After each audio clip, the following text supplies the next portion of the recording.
Okay, everybody, this is my spoiler review of the Better Call Saul mid-season finale of season 6. I am so excited to talk about this episode. Sorry, my review is later than usual. I'm usually releasing a video right after the episode airs, but I was at a concert last night, so forgive me for that. I have just watched the episode, and now I'm posting my video in the day. I hope you enjoy it just the same. But I am here to tell you that I absolutely love this episode, and like I've said in my other reviews where I wasn't so hot on a couple of past episodes, I knew, and it happened again, they always deliver this team, and that's just been common through Breaking Bad, through Better Call Saul. They always give you a rewarding payoff at the end, so that is no different here. So a couple things I really loved about this episode is, one, that it's written and directed by Thomas Schnauz, who, when he does episodes, especially of Saul, he is so focused on making every scene count, every line count, right? Or sometimes I get frustrated with Saul in certain episodes where I feel like maybe a montage is overlong, or they're dragging me along with a lot of, visual metaphors, almost too much, that I just need a little more things engaging me. But he always is that episode that you're engaged from top to bottom. Everything means something here. And even just from when this episode started, my heart started, beating a little faster, and that didn't end until the end of the episode, and you get that reward at the end with that shocking scene with Howard. But really, who carried the weight in this episode was Patrick Fabian here as Howard. I mean, this is his best performance on the show so far, and he brought it here, and he knew he was going to have to go out with a bang. He got, actors always want a great death, right, when they leave a show, and he clearly got that here. It was epic in its own right, and what's so powerful about it is when you're watching him have his monologue to Kim and Jimmy, that you feel for Howard more than you feel for them at this point, that they've really turned now. And I like that they threw in the dialogue, like him asking things like, what was the point of all this? And that he expected it from Jimmy, but that he used to think Kim was the smartest person, one of the best workers. And you're like, oh yeah, this is totally true. Everything he's saying is true. And that they did it for fun, and that originally it was Kim doing it for sandpiper money out of this case for her pro bono firm that she wants to start. But no, now it was for fun, and she made that choice when she turned at the end of the last episode on the road. So it really is where Kim officially, at that moment, turned, broke bad, but it was also her now realizing the consequences of her actions to the fullest extent here. And it was sickening to watch some of this in this episode, which we needed. We needed moments with Saul to be, you're like, feel gross watching what he's doing, especially get to the Saul that's in Breaking Bad. And that happened a lot here. I mean, there was something, we knew it was coming with the drugging to make his eyes dilated, but there was something about it when it happened that was the most disgust that I felt with Saul in the show yet, and Kim as well. So what is interesting about that is we see the beginning of the Saul show, we were seeing Jimmy start to do bad things to Chuck, right? But Kim was the one who was kind of, she lead him along and then always pull him back. Like, no, we'll stop there. We're not going to do that. We're going to get out. Now we're seeing with the Howard takedown is this was mostly Kim being the orchestrator, and that Jimmy was hesitant at first, then went along with it. But we're seeing that twist is that Kim is the one who's like the mastermind here with taking down Howard, where she wasn't with Chuck. So that worked really well. And I like that it was that turn of the screw here where Kim was set up at the end of last season to again be doing this for the money, but turns out she did this for the fun. She had a better choice when she turned that road, a better life.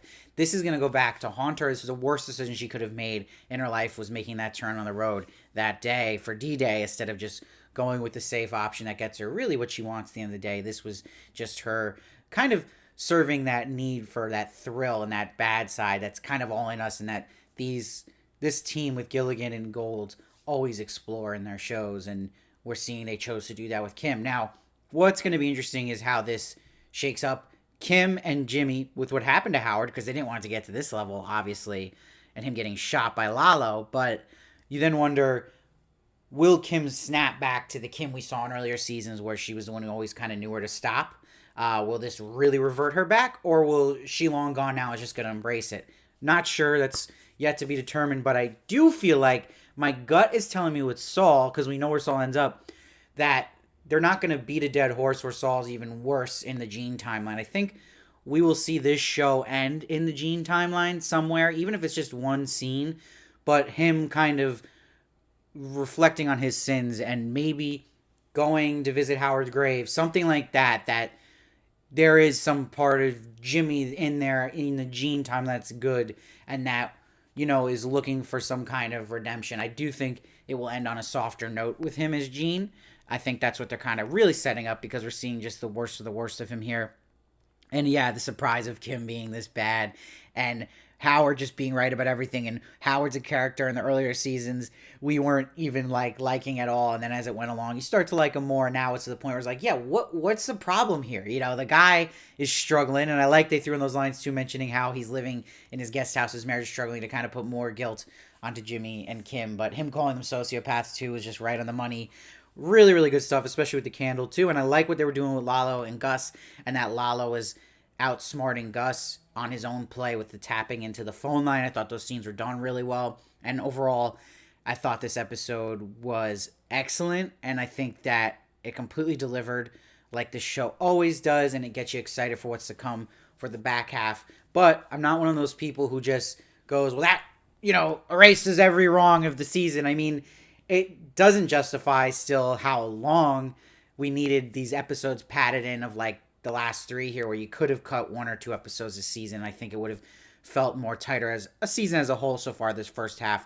But looking at this episode on its own, totally awesome, excellent stuff. This is as good as TV gets.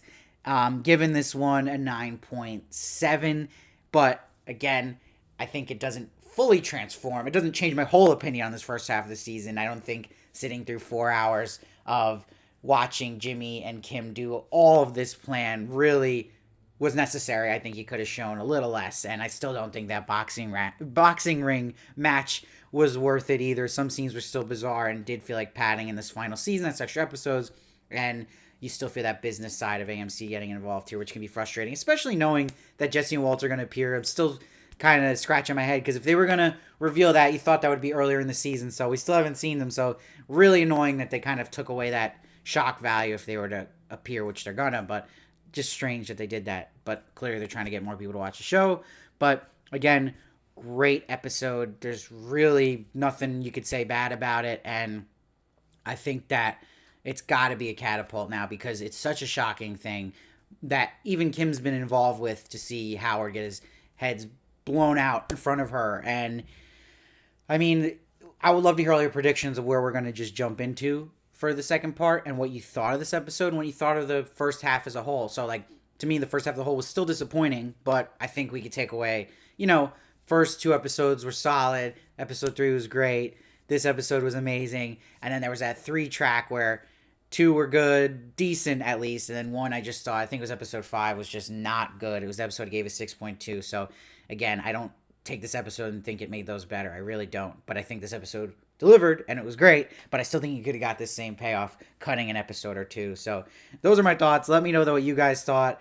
I really love to hear it, and I really appreciate if you could subscribe. I know it's awesome you guys view and give me a like. That's awesome, and your comments are great, but subscribing really helps me in so many ways you have no idea. So I'd really, really be grateful, or even a tip. I got that thanks button now. Anything. I would love to do this full time and just get more opportunities given to me so I can make more videos for you guys. And you can check out any of my interviews I've done with Saul actors. I did interview Patrick Fabian a couple years ago. I've interviewed Ray Seehorn, Michael Mando, Tony Dalton. You can check all those out. And please follow me at Steve Varley Show on Twitter and Instagram and TikTok for more of me. And I'll see you next time.